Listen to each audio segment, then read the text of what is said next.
Hi, and welcome to another endorsement interview with the Times Editorial Board. Today we have two candidates for Porter County Prosecutor. We have the incumbent, Brian Gensel, and a Republican, I might add, and the Democratic challenger, Stacey Whitten. Welcome. Thank you. Thanks. I'm Doug Ross, editorial page editor at the Times. Also in the room we have Bob Heiss, editor, John Scheibel, Porter County editor, and Brian Bernellis, videographer. Let's start with the easy question of, just a short recap of very brief of who you are, and what prepared you for this race today. Brian? Well, I'm Brian Gensel, and I am the current Porter County prosecutor. I have been the elected prosecutor for the last 8 years. I have been a prosecutor in the Porter County Prosecutor's Office for 26 years. And during that time, I've held every position in the office. I started as the juvenile prosecutor back in 1988, worked my way through misdemeanor court, then felony court, then being a supervisor, and I was the chief deputy under Jim Douglas for 12 years. When Jim retired, I ran for prosecutor and had the good fortune to run unopposed twice, and have been the prosecutor ever since. During the time that I've been in the office, I've tried scores of cases. For 13 years, I was the prosecutor that was in charge of crimes against children, specifically sex crimes against children. So I did numerous child molest jury trials. I've tried DUI death cases, I've tried drug cases, I've tried basically everything there is to try, including 6 murders. And also during that time, I've handled 3 or 4 cases that were actually filed as death penalties, which ultimately pled out to life without parole. I am on the child protection team, have been doing that for over 20 years. I represent Adult Protective Services. I've done that for over 20 years, dealing with issues of abuse and neglect to elders. I'm involved in the Porter County Substance Abuse Council. I teach at the Northwest Indiana Law Enforcement Academy, teaching new recruits, and I'm also an adjunct professor at Valparaiso University, teaching law students trial advocacy skills. So those are the things that I do. The prosecutor's office has 16 attorneys spread between criminal and child support. And there are 13 criminal attorneys and 3 child support attorneys, and approximately 33 support staff in the entirety of the office. Okay, Stacey?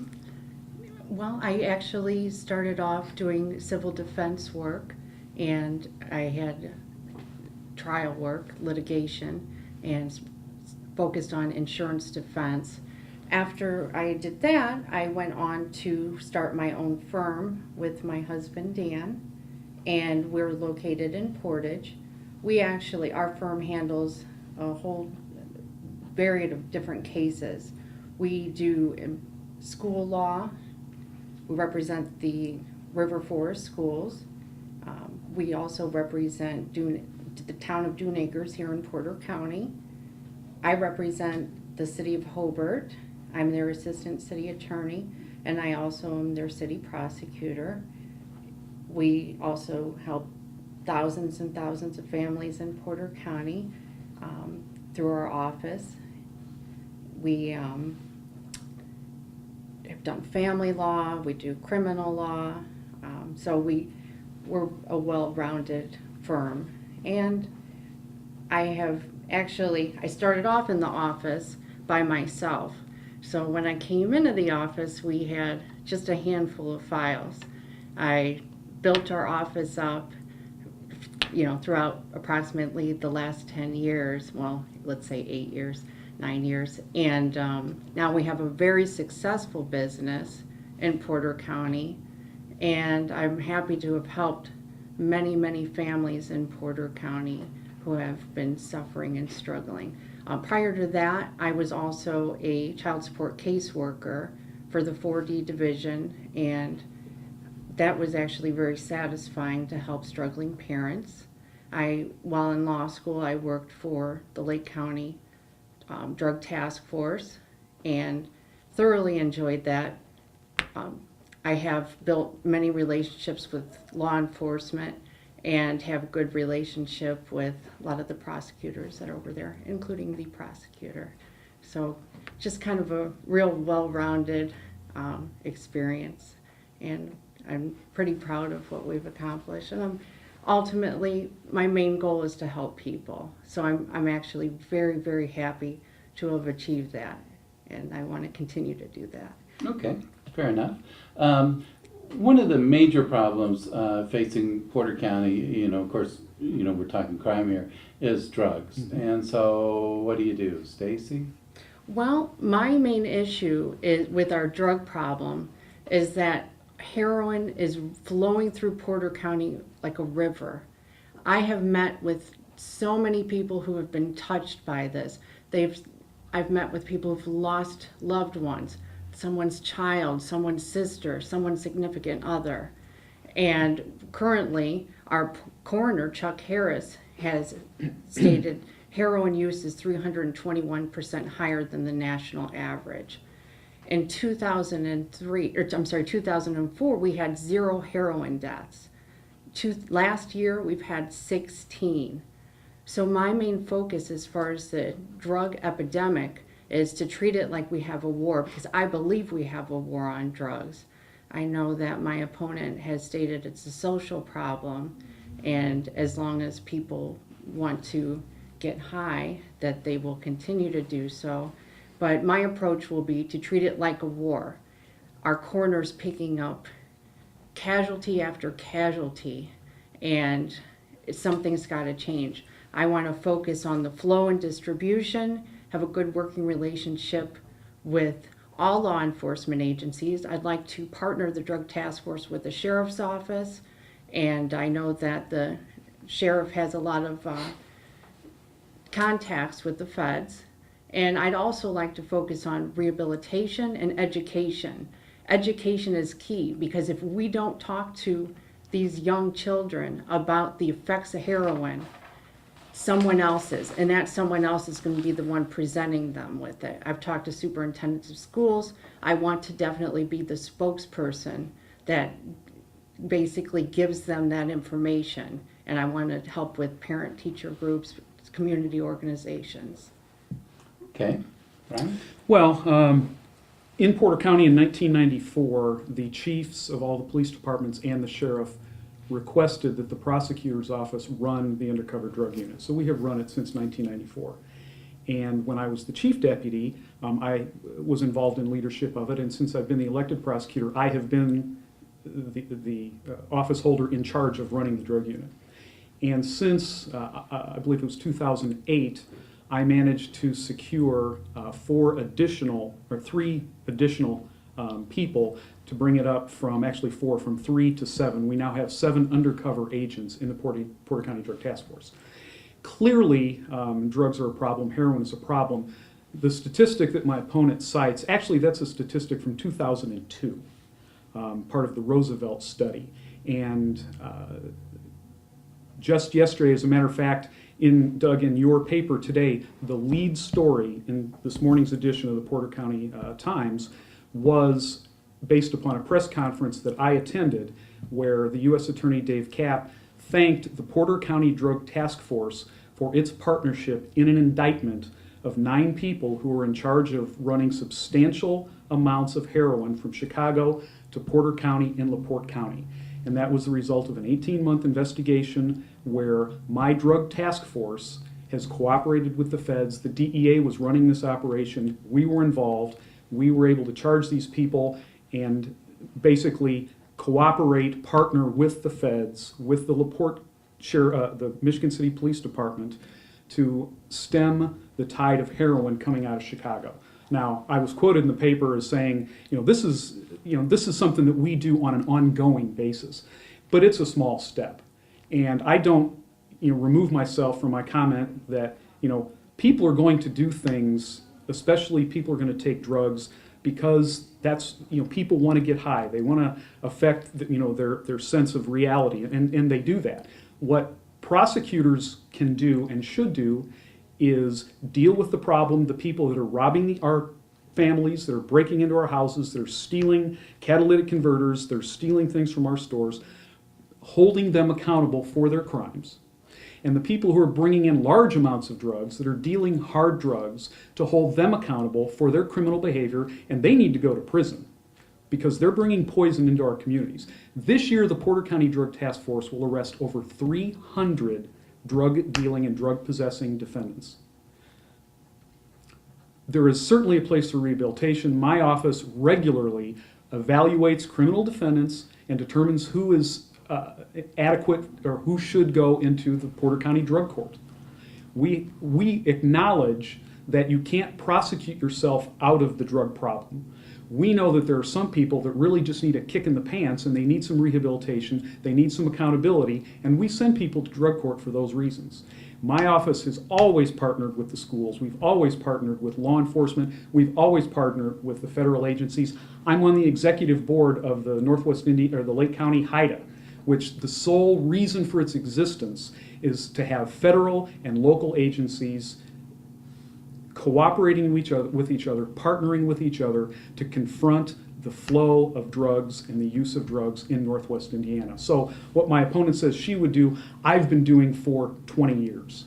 And the problem continues, but we are doing all that can be reasonably accomplished to confront the drug problem in Porter County. I'm very proud of my record running the Porter County Drug Task Force. They're an amazing group, and they are respected in Northwest Indiana. Everybody wants to work with the Porter County Drug Task Force because they know what they're doing. What's your philosophy on plea bargains? Well, I don't know that we have enough time in this interview to go into all the detail and nuance of plea bargains. I refer to it as plea negotiations. The reality is that if you have good investigations, if police agencies are well trained and the prosecutor's office is responsive to them and advises them, which we do, which I personally do, then they will make good cases. If they make good cases, then that makes for easy prosecutions, meaning that defendants have no choice but to plead guilty because they know they will be convicted at trial. And so under those circumstances, if you have strong cases, then defendants will plead guilty. And the vast majority of all criminal cases in any jurisdiction, the vast majority are resolved via plea agreements. And I'm proud of the fact that we are able to hold defendants accountable for the consequences of their actions through plea negotiations. My office is known in Northwest Indiana as an office where people actually do face severe sanctions for their criminal behavior. So plea negotiations are necessary because the system wouldn't support even 5% of all criminal cases going to trial. We don't have enough judges, we don't have enough juries to do that. Plea negotiations are a necessary element in the criminal justice system, and if you've got strong prosecutors, if you've got strong law enforcement, that's how cases get resolved and that's how people are held accountable. Okay, Stacey? I believe that plea agreements are a necessity and the punishment must fit the crime. I understand that there is a huge overload of cases that are being filed in our county, and it's something that we have to deal with. Now, the prosecutor's office deals the deck as far as which cases are filed. And I have done a little bit of investigation as far as cases that are not pled out. And an Odyssey result since 2009 shows that the jury trials, so cases that have not pled out, over half of them involving major felonies have resulted in either a conviction of the lesser felony or a not guilty verdict. Also, in some of those cases that I'm citing, and this is all from Odyssey, you're welcome to go and look it up yourself as well. Some of these defendants were actually pro se. So I think not only do we have to focus on plea agreements, but we also need to focus on which cases go to trial, especially since, like I said, the prosecutor's office, they control the deck. And we definitely need to improve that. Also, after talking with... Just to interrupt quickly, for the benefit sure. of the viewers, perhaps you define pro se in layman's I'm terms. sorry. Sure. Pro se means that the defendant represents themselves. So in those instances, the defendant didn't have an attorney and they were successful in their felony jury trial. So that I know speaking legal jargon can sometimes be confusing. But also, as far as plea agreements, one of the most important things that I value is communication with the victims. And I've talked to many people who have dealt with the Porter County Prosecutor's Office, and they felt like they were left behind and that their voices weren't heard. So, not my staff, but I personally, especially with major felony cases, I would like to take an active role and speak with the victims to make sure they feel that justice is served. Could you address that? Yeah, I'd be happy to. The numbers, first of all, those numbers were given to my opponent. She didn't look those numbers up. I actually have the numbers. And serious cases, Class A, B, and C felonies, the prosecutor's success rate is 73%. Now, I will tell you that the cases that typically prosecutors struggle with getting guilty verdicts are cases where there are human victims, child molest cases where it's a he said, she said with a little girl or a little boy, domestic violence cases where the victim doesn't want to testify, and the prosecutor's office has to take the position that we're going to try to protect typically women of domestic violence. And again, a lot of those are he said, she said. And the thing that is striking to me, one thing that my opponent says is absolutely correct. The prosecutor's office does determine what goes to trial. And some prosecutors, claim to have huge rates of success. But, you can dismiss the cases that are not dead bang cinches. But when you've got a victim that says, we had a case where a child wasn't mysteriously, we think that a daycare provider was the cause of the death of a small child at a daycare. And that child wasn't around to talk, and the parents begged us to at least try. And we have that over and over again because, we respect the wishes of victims and victims' families. And we'll take some cases to trial knowing it may be tough. We would only go to trial on a case that in our heart of hearts we know or we believe beyond a reasonable doubt that a crime was committed. But the reality also is that not all evidence gets in all trials. But we're not going to tell a victim, no, I'm not going to take your case because it's not 100% lock. We're not going to do that. Children, the elderly, victims of domestic violence, we're going to do what we can. And to be honest with you, especially in child molest cases, we get far less grief dismissing those cases than if we tried them and lost. But we're willing to try them because we try to bring justice to the victims. And so I make no apologies for the fact that occasionally we lose some trials, but we lose some trials out of a pure heart and wanting to help and protect the victims that are asking us to please try. Please try to bring justice to me. I've had those conversations with many, many victims over the years, and that's why we're in it. That's why my staff tries cases that sometimes we just aren't able to convince a jury. And that's a function. It would be so easy for a prosecutor's office to have a 90% success rate. You just dump the cases that are not a dead bang cinch, and you don't plead them out. We could tell in confession cases, we could say, you know what, this one's going to trial, so I can build up my statistics. That's wrong. That's not the way it should be done. You got to help the victims. Sometimes you got to push that envelope. I make no apologies for that. We talked to the sheriff candidates and judicial candidates and those who hold the office often about jail crowding issues. But the reality is that the prosecutor is involved in that too. So what would you do about, and especially with sentencing reform at the General Assembly pushing many of the people back into the jail, what would you do about jail crowding from a prosecutor's perspective, Stacey? Well, as I'm not sure if you're aware or the public's aware, they actually changed as far as the code, and they recodified felonies. So now we have levels 1 to 6, and the legislative intent was to help reduce the overcrowding in the Department of Corrections. So that was the actual intent behind the new law. What we need to do is we need to focus with alternate avenues that are available, packed. We have to deal with, we have our drug court, which also deals with rehabilitation. So we need to focus more on the rehabilitative side and alternate measures in order to combat that problem. Okay, Brian?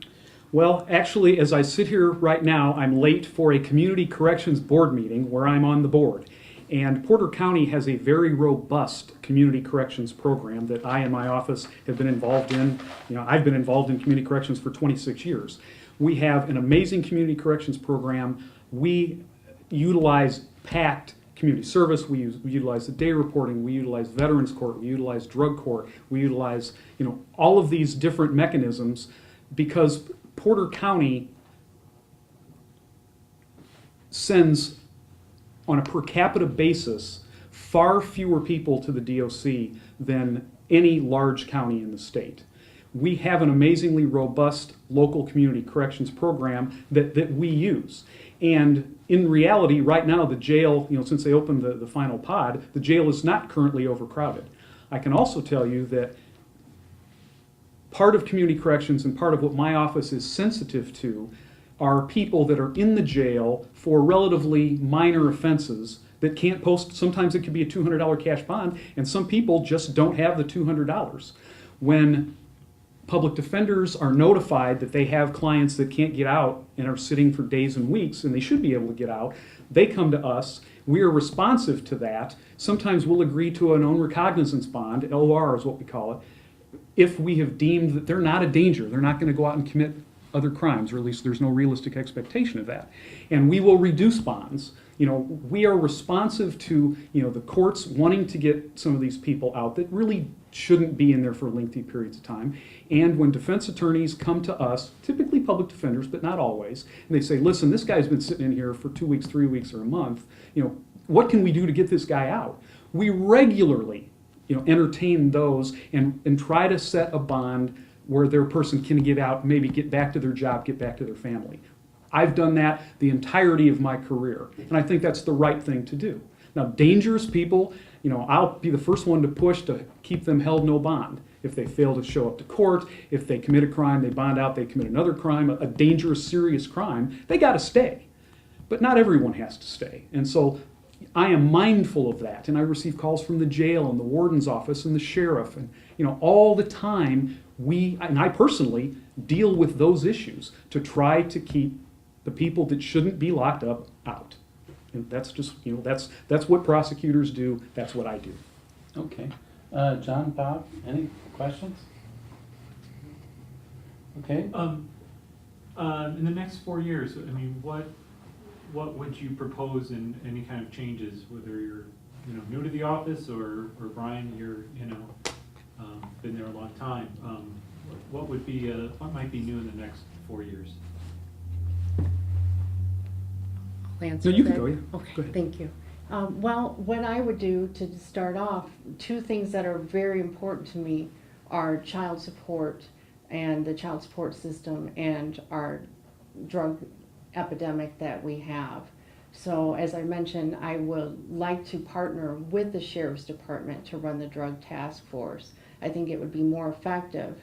And as my opponent mentioned, he believes the 321% is outdated. Well, like I said earlier, in 2004, 0 deaths from heroin, 2013, 16. So maybe it's outdated. It's worse. So that's something that we really need to focus on. We need to work more with the feds.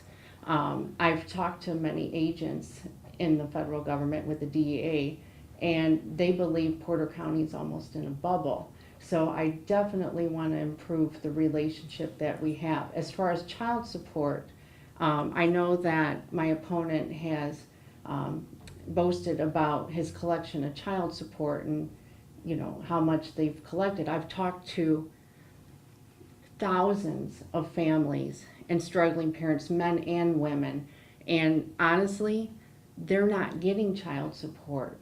They're not being prosecuted criminally. We can partner with the casino boats. In fact, speaking of child support, I know that my opponent has a contributor to his campaign, and he boasted about his numbers, and his contributor, and actually he was thanked for hosting a fundraiser, is back in 2005 was approximately $80,000 behind in child support. 15,000 was a Class C felony. And his contribution was 2006, and then again recently in 2014. That's 80,000 too much. I won't give special favors to people who are hosting campaigns, or hosting fundraisers for me, who contribute to my campaigns. I'm going to go after everybody, and I'm going to be a voice of reason for the people who are struggling in our county. And there are lots and lots of people who are struggling, and they don't feel that the communication exists. I have people that are actually contacting me to help them now. I told them, I'm sorry, I can't help you. There's nothing I can do. They said, we don't get a return phone call.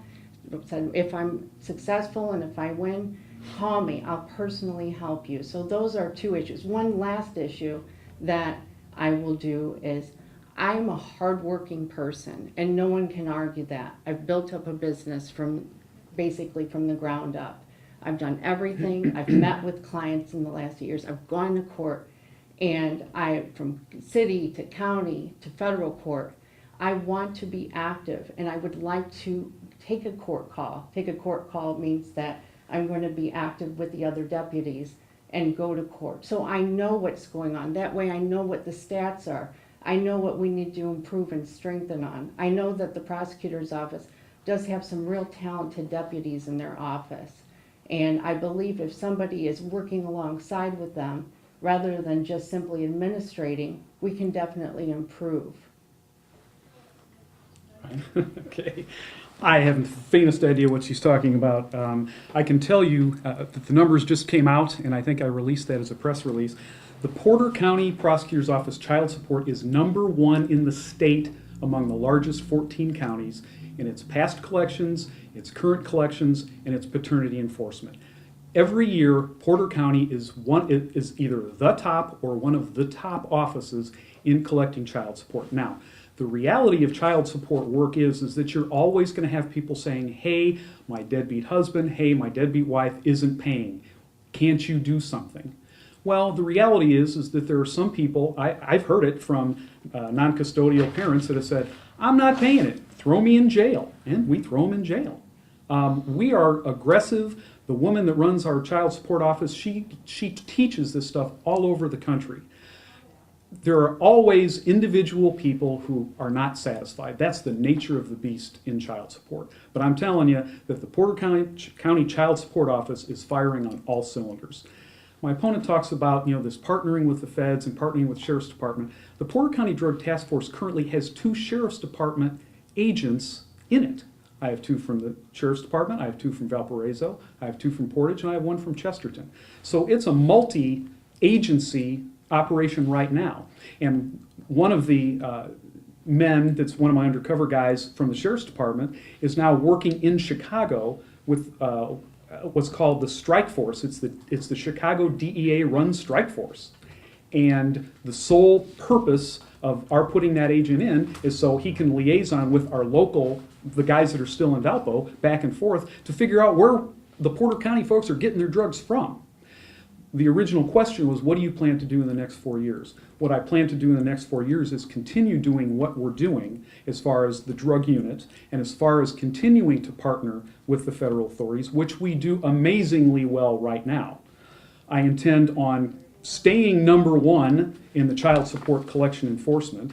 I intend on making sure that we uphold the rights of victims, that we support our victims, that we continue to bring cases and we continue to push the envelope to help the people that need help, to bring money to children that are deserving, to attempt to bring justice and restitution to victims and victims' families. That's what we've done.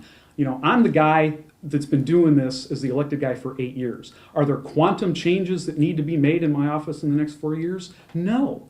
Porter County is a pretty darn safe place. I can tell you that the frustration that I experience is we have people from adjoining counties that are coming into Porter County and killing each other and dealing drugs here. The last 3 prosecutable homicides that we've got pending are Lake County, gang affiliates and drug dealers coming into Porter County and killing Lake County drug dealers and gang affiliates.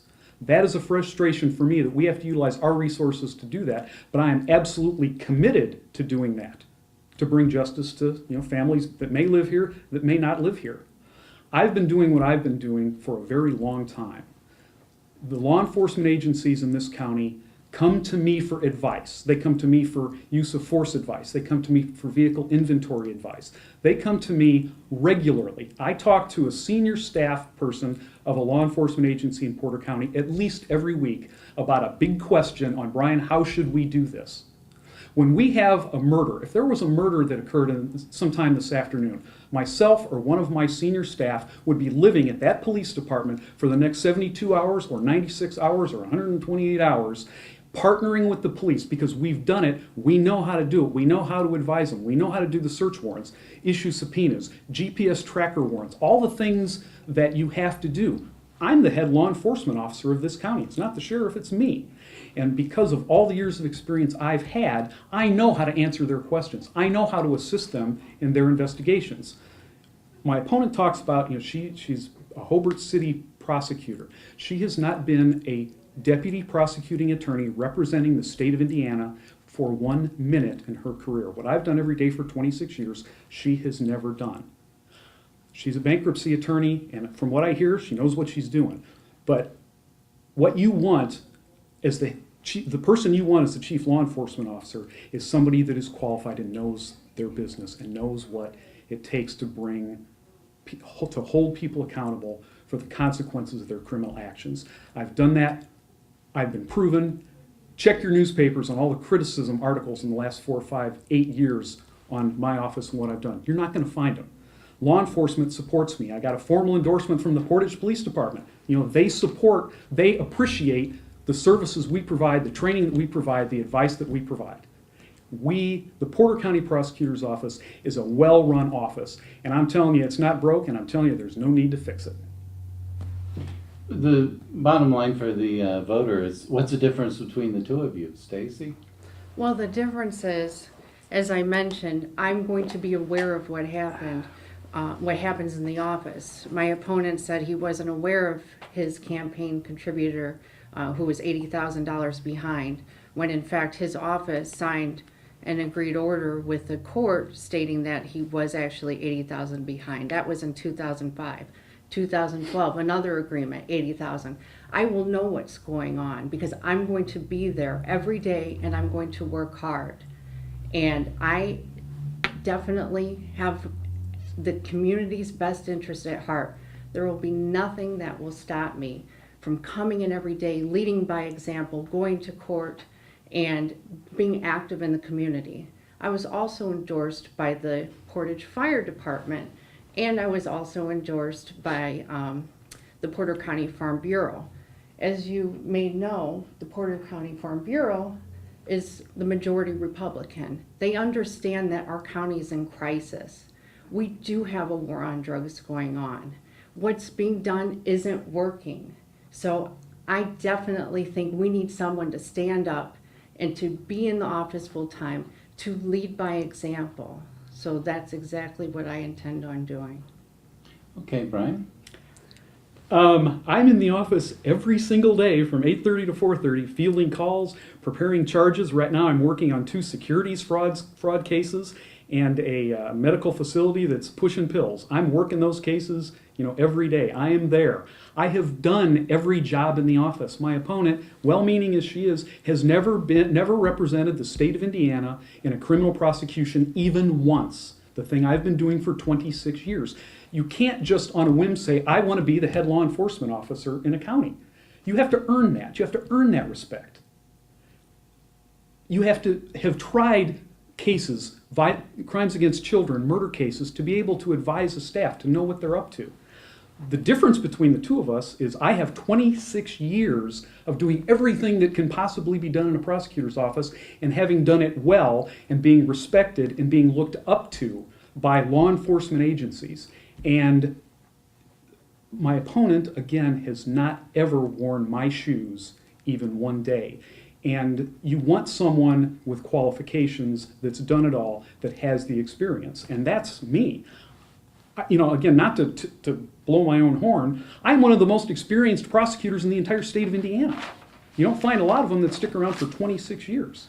And, I know what it takes to keep a county safer. And that's what I've done. And I think that that's the reputation I have in the community. And I'm proud of that fact. And it's all about qualifications. If you'll see my signs, it says real experience matters. And I truly believe that I have the real experience because I've been in the trenches. I've been in the trenches for 26 years with the police, with my staff. I know the judges. I know everything that there is to know. My opponent has never represented a person in Porter County for anything. Okay. Well, I'm afraid that's all the time we have for this endorsement interview with the two candidates for Porter County Prosecutor. Thank you for viewing.